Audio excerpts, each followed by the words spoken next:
호세아는 북왕국 여로보암 2세가 다스리던 때에 활동하던 선지자였습니다. 여로보암 2세 이전까지 북왕국 이스라엘은 여러 가지 외국의 침략과 또 국내적인 정세의 어려움으로 나라가 굉장히 혼란스러웠는데, 여로보암 2세가 국방을 튼튼히 하고 그래서 나라가 안정이 되고 경제적으로도 매우 윤택한 그런 시대를 보내었습니다. 그런 부유함과 사회적인 안정은 앞으로도 북왕국 이스라엘이 더 번창할 수 있겠다라는 그런 기대를 갖게 만들었습니다. 하지만 호세아는 하나님의 심판이 임박했다는 것, 그리고 이스라엘이 그들의 죄 때문에 망하게 될 것이라는 것을 설교를 했습니다. 이런 메시지가 그 당시 사람들에게는 잘 받아들여지지를 않았습니다. 안정되고 부유한 삶은 그들의 듣는 귀를 어둡게 만들었습니다. 심판의 말씀이 설교되어도 그것에 귀를 기울이지 않았었고, 또 그 말씀을 마음에 두려고도 하지 않았습니다. 이런 상황에서 하나님은 호세아로 하여금 음란한 아내를 데려다가 결혼을 하고 음란한 자녀들을 낳아라라고 명령을 하셨습니다. 이것은 이스라엘의 죄를 그들에게 고발하기 위한 하나님의 극단적인 방법이었습니다. 하나님과 이스라엘의 관계가 완전히 파괴되어서 도무지 회복할 수 없는 지경에 이르게 되었다는 것을 극단적인 방식으로 그들에게 고발을 하신 것입니다. 하지만 하나님께서 이렇게 극단적인 방식으로 이스라엘을 고발하셨음에도 불구하고 이스라엘은 여전히 자신들의 상황의 심각성을 깨닫지 못했습니다. 이스라엘의 이런 악한 모습을 보면서 우리는 우리에게 있어서 정말 중요한 기도의 제목들이 있다는 것을 깨닫게 됩니다. 우리는 늘 하나님께 깨닫는 은혜를 주시도록 기도를 해야만 합니다. 또 우리 죄에 대해서 깨달을 수 있는 애통한 마음을 주시기를 기도해야 합니다. 하나님의 심판을 두려워할 수 있는 그런 마음 주시기를 기도해야 되고, 하나님의 경고의 말씀을 들을 수 있는 귀와 또 회개할 수 있는 그런 삶을 주시기를 기도를 해야만 합니다. 이스라엘 백성들은 하나님으로부터 심각한 심판과 경고의 말씀을 들었음에도 불구하고 깨닫지 못하고 그 말씀을 귀담아 듣지 아니하고 회개하지 아니함으로 끝내는 멸망에 이르게 되었습니다. 오늘 본문에서 보시면 호세아와 그의 음란한 아내였던 고멜 사이에 3명의 아이가 태어나는 것을 볼 수가 있습니다. 이 3명의 아이는 이스라엘의 타락의 열매를 비유적으로 보여주는 그런 역할을 합니다.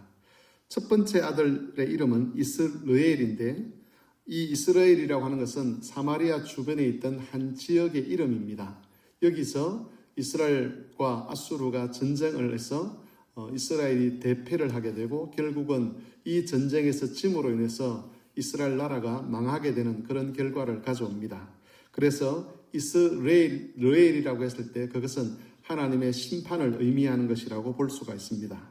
첫 번째 아들의 이름을 이스라엘이라고 불렀다는 것은 이제 곧 이스라엘이 심판을 받아 멸망하게 될 것이라는 것을 나타내는 표시였습니다.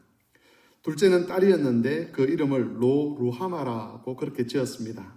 루하마라는 말은 긍휼이라는 말입니다. 그 앞에 로가 붙었다는 것은 긍휼이 없다라는 뜻이죠. 그래서 이제 이스라엘을 향한 하나님의 긍휼이 없어지게 될 것이라는 것을 나타내기 위해서 그 딸의 이름을 루하마라고 그렇게 지었습니다. 세 번째는 다시 아들인데 그 이름은 로암미입니다. 암미라는 것은 백성이라는 뜻이고, 로라는 것은 앞에서 말씀드린 것처럼 아니다라는 것이죠. 그래서 붙이게 되면 이제 이스라엘은 하나님의 백성이 아니다, 또 하나님도 이스라엘이 하나님이 아니다라는 것을 나타내기 위해서 로암미라는 이름을 붙였습니다. 이런 자녀들의 이름을 통해서 하나님이 전하신 말씀은 이제 이스라엘이 하나님으로부터 잘려나가게 된다는 것이었습니다. 그들은 심판을 받게 될 것인데 그 심판에는 하나님의 긍휼이 없을 것이고, 그 심판을 통해서 이스라엘은 더 이상 하나님 백성으로 인정받지 못한다는 것이 1장에 나와 있는 모든 말씀의 핵심입니다. 그리고 하나님은 새로운 백성을 부르실 것이라고 말씀하십니다. 이 백성들은 이스라엘이 실패한 것을 회복하게 될 것인데, 하나님 말씀을 듣는 백성이고 하나님 말씀을 깨닫는 백성이고 그리고 듣고 깨달은 자로서 회개하여 주께로 돌아오는 백성이 될 것입니다. 그런데 이 새로운 백성은 더 이상 이스라엘 나라 안에서 만들어지지 아니하고 가나안 땅 안에서 만들어지지 않습니다. 10절 하반절을 보시면 내 백성이 안일하 한 그곳에서 그들에게 이르기를 너희는 살아계신 하나님의 아들이라 할 것이라고 말씀하고 있습니다. 다시 말하면 이방인의 땅, 하나님 백성들이 머물지 않는 그 땅에서 하나님의 백성들이 창조될 것임을 말씀하고 있습니다.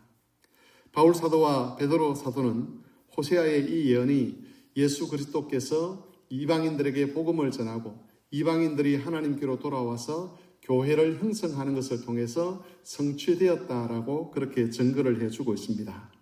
다시 말해서 육신으로 이스라엘과 아무런 상관이 없는 우리 같은 유대인, 비유대인들, 비이스라엘 백성들이 하나님 백성으로 부름받는 그것을 통해서 이 호세아 선지자의 예언이 성취되었다는 것입니다. 여기서 우리는 하나님께서 어떤 기대를 가지고 우리를 하나님 백성 되게 하셨는가를 생각해야만 합니다. 이스라엘은 듣지 않았지만 우리는 듣는 백성이 되어야 합니다. 이스라엘은 깨닫지 못했지만 우리는 깨닫는 백성이 되어야 하고 이스라엘은 회개하지도 아니하고 돌이키지도 않았지만 우리는 죄를 회개하고 하나님께로 돌아서는 백성이 되어야 합니다. 만일 우리가 듣지 않으려고 하고 깨닫는 것에 마음을 두지 아니하고 또 회개하지 않으려고 한다면 우리를 새로운 백성으로 부르신 하나님의 뜻을 정면으로 대적하는 일이 될 것입니다. 그러므로 교회 여러분, 하나님께서 불순종하는 이스라엘을 대신하여 우리를 새로운 하나님 백성으로 부르셨다는 것을 기억하는 하루가 되었으면 좋겠습니다. 이 부르심이 복되다는 것을 우리가 기억하고 하나님의 새로운 백성으로서 듣는 것과 깨닫는 것과 회개하는 것과 돌이키는 일에 마음을 쓰고 힘을 쓰는 그런 삶을 살아가야 할 것입니다. 그리하여 살아계신 참 하나님의 백성으로서 복된 삶을 이어가는 오늘 하루가 되실 수 있기를 바랍니다.